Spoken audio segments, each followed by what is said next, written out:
सच्चाई। अब एक और नया ट्विस्ट।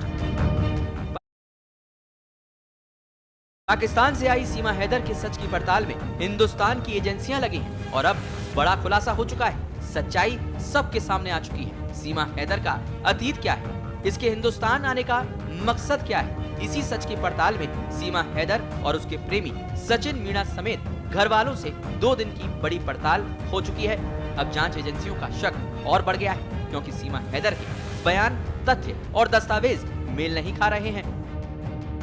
अब आपको सीमा हैदर की सच्चाई बताते हैं। पाकिस्तान में सीमा हैदर का भाई आसिफ पाकिस्तानी रेंजर्स की टुकड़ी में कराची में तैनात है। ये नजरअंदाज करने वाली बात नहीं है। पाकिस्तान के इस्लामाबाद में सीमा हैदर का चाचा पाकिस्तानी फौज का अधिकारी है। ये भी मामूली बात नहीं है। और ये सीमा हैदर दावा करती है कि इसे पढ़ाया लिखाया नहीं गया, इसकी जबरन शादी कर दी गई, इसके साथ जुल्म हुआ और ये घर छोड़कर भारत आ गई। भारत आने के बाद सीमा हैदर अब खुद की पहचान सीमा सचिन मीणा के तौर पर बताती है।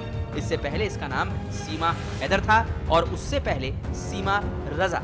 पाकिस्तान में सीमा की अब तक की पहचान बस इतनी सी है। इससे पीछे की तारीख के पन्ने पलटें तो सीमा हैदर के एक सच का पर्दाफाश होता है। सीमा हैदर के पाकिस्तानी दस्तावेज से सबसे बड़ा सवाल सीमा हैदर की उम्र को लेकर खड़ा हुआ है, जिसे लेकर सीमा हैदर लगातार अलग अलग बयान और दावे करती नजर आई है। सीमा हैदर खुद को 5वीं तक पढ़ी हुई बताती है कि वो तारीख जब 2 साल की दोस्ती के बाद सीमा हैदर के प्यार की गिरफ्त में सचिन मीणा पूरी तरह से आ चुका था, तब सीमा ने ये डॉक्यूमेंट बनवाया और उसमें अपनी जन्म तिथि 1 जनवरी 2002 लिखवाई, जिसके हिसाब से सीमा की अभी उम्र बमुश्किल 21 साल। इन 2 दस्तावेजों में सीमा की उम्र में 6 से 7 साल का फर्क है। सीमा इन सवालों का जवाब नहीं दे पाती कि ऐसा क्यों है। क्या सीमा ने पाकिस्तान में फर्जी दस्तावेज बनवाए थे? इतना ही नहीं, सीमा हैदर के पास भारत में भी कई फर्जी दस्तावेज पाए गए हैं। अब जांच एजेंसी किस ने मदद की थी। सीमा हैदर की फिलहाल जांच की जा रही है, जिसमें पता चला है कि वो दिल्ली एनसीआर के कई लड़कों से बात करती थी। कुछ लड़के अन्य राज्यों से भी थे। इन सब से भी वो ऑनलाइन गेम पबजी के जरिए संपर्क में आई थी। ऐसा कहा जा रहा है कि आईबी ने कुछ इनपुट भेजे हैं। ये शक है कि उसे कहीं आईएसआई ने तो नहीं भेजा।